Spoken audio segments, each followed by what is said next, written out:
कैसे हैं आप लोग। जो जम्मू एंड कश्मीर का जो स्पेशल स्टेटस था वो हटा दिया गया था। ये चीज को लेकर के जो स्पेशल स्टेटस था जम्मू कश्मीर को लेकर बहुत कंट्रोवर्शियल बना हुआ था।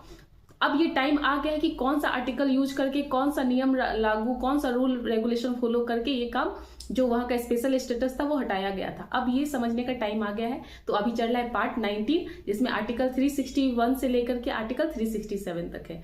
तो हमने अभी तक डिस्कस किया आर्टिकल 364, अभी डिस्कस करेंगे 365, 366 और 367। आर्टिकल 367 बहुत ही इंपॉर्टेंट रोल इसमें निभाता है, जिसमें जो स्पेशल स्टेटस था जम्मू एंड कश्मीर का उसको हटाने में। तो एक एक करके हम डिस्कस करते हैं। पहले आर्टिकल 365, ये पहले भी हमने डिस्कस किया था। अगर कोई भी स्टेट सेंटर के डायरेक्शन को फुलफिल नहीं करता है, सेंटर के डायरेक्शन को नहीं मानता है, तो इसे कॉन्स्टिट्यूशन का फेल्योर माना जाएगा और उस स्टेट में प्रेसिडेंट रूल लागू हो सकता है और किया जा सकता है। तो ये आर्टिकल 365 में ये लिखा हुआ है।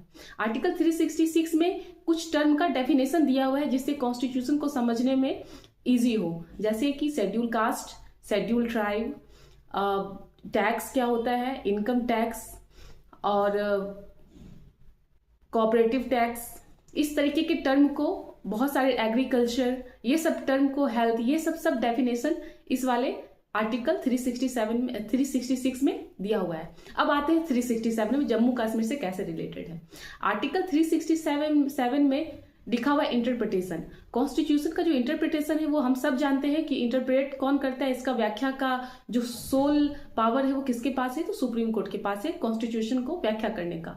पर आर्टिकल 367 ये कहता है कि अगर कोई टर्म है कहीं भी कॉन्स्टिट्यूशन में, तो उसको प्रेसिडेंट ऑर्डिनेंस के द्वारा भी उसको इंटरप्रेट कर सकते, उसको व्याख्या कर सकते और उसको रिप्लेस भी कर सकते उस वाले सिमिलर टर्म के साथ में। ये प्रेसिडेंट के पास ये पावर होता है, जो आर्टिकल 367 प्रेसिडेंट को ये पावर देती है।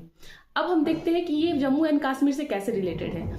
जम्मू एंड कश्मीर में जो था उस टाइम, जिस टाइम इसका स्पेशल स्टेटस हटाया गया था, उस टाइम प्रेसिडेंट रूल लागू था।